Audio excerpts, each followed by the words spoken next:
kinabukasan. Ano gusto mo? Pasalamatan kita. Madonna, ikaw na bahala dito. May isang tao dito eh. Sama-sama. Mace, hindi mo kilala kung sino binabangga mo.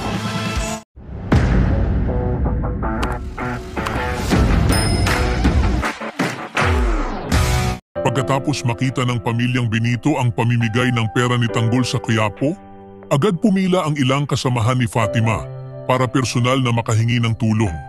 Habang si Fatima naman ay dumidiskarte sa gilid upang makahanap ng tiyempo makapasok sa sasakyan ni Tanggol.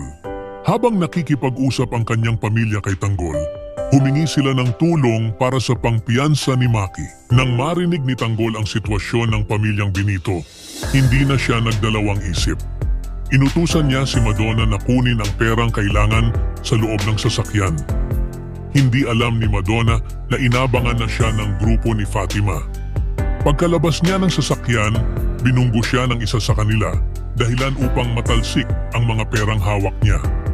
Nagkagulo ang mga tao, kanya-kanyang hablot sa pera.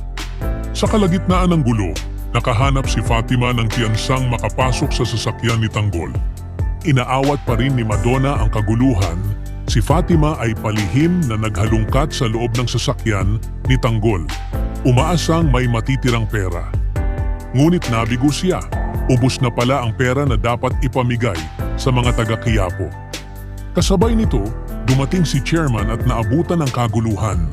Pinababa niya si Tanggol at agad siyang kinumpronta. Hindi napigilan ni Tanggol ang inis sa muling panghihimasok ni chairman. Ipinaliwanag niya na ang layunin lang niya ay tumulong sa mga taga-Quiapo at hindi siya ang may sala sa kaguluhan. Maraming tao ang nakarinig at sumang-ayon sa pahayag ni Tanggol. Sa halip na maniwala, sinagot siya ng pabalang ni chairman. Lalong uminit ang ulo ni Tanggol, kaya sinabi niya kay Madonna na siya na ang magpatuloy sa pamimigay ng pera. Pinili niyang umalis kaysa makagawa pa ng ikalalalang sitwasyon. Pumasok na siya sa kanyang sasakyan na walang kaalam-alam na may nag-aabang sa loob. Pagkapasok ni Tanggol, doon lang niya napansin na nasa likod pala si Fatima. Sa mabilis na kilos, tinutukan siya ni Fatima ng kutsilyo. Nagulat si Tanggol sa ginawa nito at napilitang sumunod sa mga utos ni Fatima. Tahimik ngunit tensyonado ang loob ng sasakyan habang pilit pinapanatiling kalmado ni Tanggol ang sarili. Habang patuloy na umiinit ang tensyon sa pagitan ni Tanggol at ng pamilyang Benito, lalong lumalalim ang bawat kilos at desisyong kanilang ginagawa. Sa gitna ng layunin ni Tanggol na tumulong sa Quiapo, biglang bumaliktad ang sitwasyon dahil sa kagustuhan ni Fatima na mailigtas ang kanyang pamilya sa kapahamakan.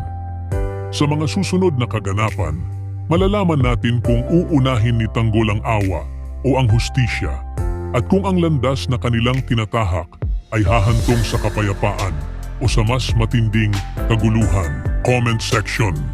Huwag kalimutang mag-subscribe at i-click ang notification bell, ang susunod na kabanata ng Batang Quiapo. Maraming salamat sa panunood. Audio Jungle.